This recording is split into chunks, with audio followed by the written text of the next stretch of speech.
का मंत्री बोलता है सर कि कुरान शरीफ पढ़ना है तो पाकिस्तान में जाके पढ़ो, बोलता है ना। अबू आसिम को ताकत दे दो, ऐसी बढ़ती हुई जबानों को नहीं काट दिया तो अपने बाप की औलाद नहीं। एक मंत्री है, नेपाली दिखता है, टिंगरा सा है। महाराष्ट्र में इस वक्त जो है विवादित बयानों की सियासी शुरुआत है। तो बता दें, महाराष्ट्र में जो है बीजेपी नेता तो लगातार जो है विवादित बयान दे रहे। ऐसी में असदुद्दीन ओवैसी भी जो है बीते दिन महाराष्ट्र से उन्होंने कुछ ऐसी बयान दिए थे प्रधानमंत्री को भी लेकर और हिजाब वाली बयान को लेकर, जिसको विवादित बताए जा रहे। ऐसी में समाजवादी पार्टी की नेता अबू आजम ने जो है कुछ ऐसी बयान दे दिए, जिस चलते कहा जा रहे जो इस तरह की बयान और इस तरह की जो धमकियां दे रहे खुलेआम जवान काटने की, मारपीट की, लेकिन वहीं पर अगर इसकी बीजेपी नेता लगातार जो है हिंदू मुसलमान की राजनीति करते, खुलेआम मुसलमानों को इस देश से भगाने की बात करते हिंदुओं की सपोर्ट में, तो आपको नहीं लगते जो ऐसे नेता जो एक ही समाज के लिए लड़ते हैं तो वो विवादित नहीं है।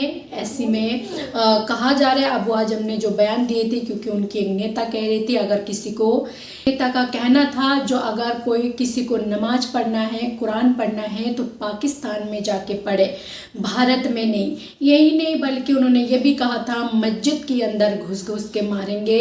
तो ये तमाम सारी बयानें जो है किसी को विवादित नहीं लगते। वहीं पर इन्हीं बयानों की पलटवार करते हुए जो है समाजवादी पार्टी के नेता अबू आजम ने जो है उनको कहा है, जो कोई मंत्री कोई नेता बता रहे थे जो यहाँ जो है तुम नमाज नहीं पढ़ सकते, कुरान नहीं पढ़ सकते, अगर इनको पढ़ना है तो पाकिस्तान चले जाओ। किसी की बाप की देश नहीं है ये, इस देश में हम अपनी मर्जी से है और इस देश की आज़ादी में इस देश की वफादार हम कितनी हैं, अगर देखना हो तो इतिहास पढ़कर देख लो। यही नहीं बल्कि वो ये भी कहते हैं जो मस्जिदों में घुसकर हमें मारेंगे, हम कोई हिजड़े हैं, अगर इतना ही दम है तो पुलिस हटाकर देख लो और मस्जिद में घुस जाओ, बता देंगे। ये बयान जो है अबू आजम के वायरल होते हैं, जिसकी चलते अब सोशल मीडिया पर इन पर तन कसा जा रहे जो इस तरह की विवादित बयान दे दिए। लेकिन बीजेपी पार्टी की नेता विधायक आए दिन जो है इस तरह की विवादित बयान देते, खुलेआम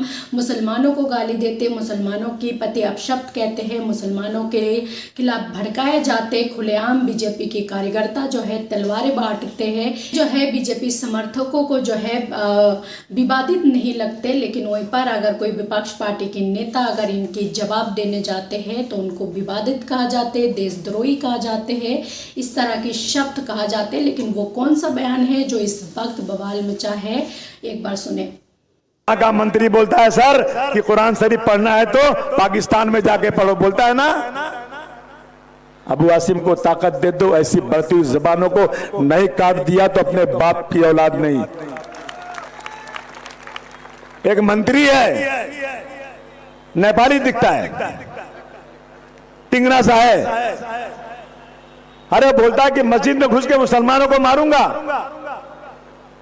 क्या हम हिजड़े हैं, क्या मारेगा तू? इतनी ताकत तेरी है, पुलिस को हटा दे और आप मस्जिद में घुस के देख ले क्या हालत तेरी होती है। अबू आजमी का ये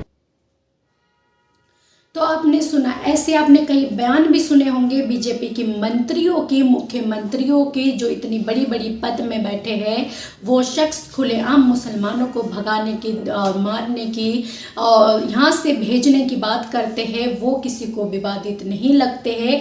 बीजेपी के ऐसी कई नेता हैं और रोजाना जो है मुसलमानों को इस तरह से टारगेट करते, उनकी एजेंडा लेकर जो है इन लोग अपना राजनीति चलाते। ये देश भर के लोगों को समझ आ चुके हैं। ऐसे में आपको क्या लगता है अबू आजम की इस बयान पर और उनकी पलटवार पर, जो बीजेपी नेता पर उन्होंने पलटवार करा है? तो इस पर आपका जो भी राय है अपना राय कमेंट सेक्शन पर जरूर लिखें।